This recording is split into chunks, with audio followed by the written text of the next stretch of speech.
guys are going to be playing in a map located in Singapore called Cargo. And they're playing in a mode called Combat Training. Now, this is the full multiplayer experience, only you're playing, in this case, against AI bots. And it's a great mode to build your skills if you're playing by yourself or also with a friend, as the guys are doing here.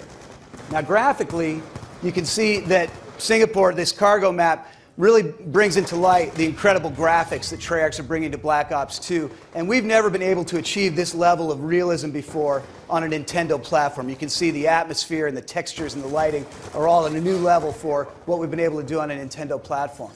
And the other thing to note is that it's all being delivered in full HD and in Call of Duty's signature 60 frames per second.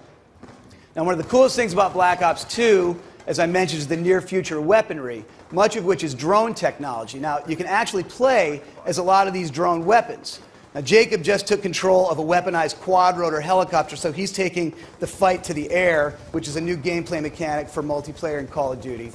And we've also reinvented Create a Class, which gives gamers more control and more choices over how to outfit their soldier to fit their style of gameplay than ever before. When we're doing it on the Wii U, all that takes place right in the palm of your hand on the second screen. So you can change your loadout on the fly, mid-game, and not miss a second of the action. Now, players can also use the second screen to view their mini-map while they're playing, or even to call in a score streak right from the touch screen. You can tell that Treyarch had some fun figuring out the ways to leverage the gamepad second screen. And what I'm proud of is it's not just for mere novelty, but it really does enhance the gameplay experience. They've also built in support, I think it's worth noting, for the Wii Remote and nunchucks, as well as the new Pro Controller. So whichever controller you're using on the Wii U, you'll be able to play Black Ops 2 with it.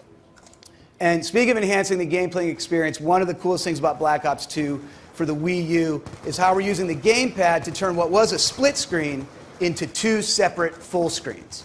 Instead of splitting the screen down the middle when you're playing with a buddy, one player can now play on full screen on the TV while the other plays with a second full screen on the gamepad. So this whole time, Jason's been playing alongside Jacob, full screen on his gamepad.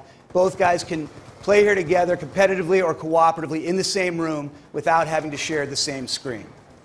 Now, if you've ever had to fight for who controls the TV in your house, the gamers will also appreciate the fact that you can play the game directly from the gamepad without using the TV at all.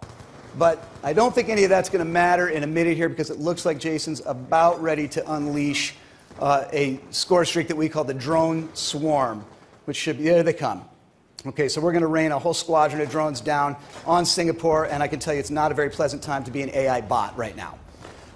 So that's just a little slice of Call of Duty Black Ops 2 multiplayer for the Wii U. And it's going to be, of course, even more dramatic when you have all your friends playing together online in a full-on multiplayer battle. So, round of applause for Jason and Jacob. Thanks. Great job.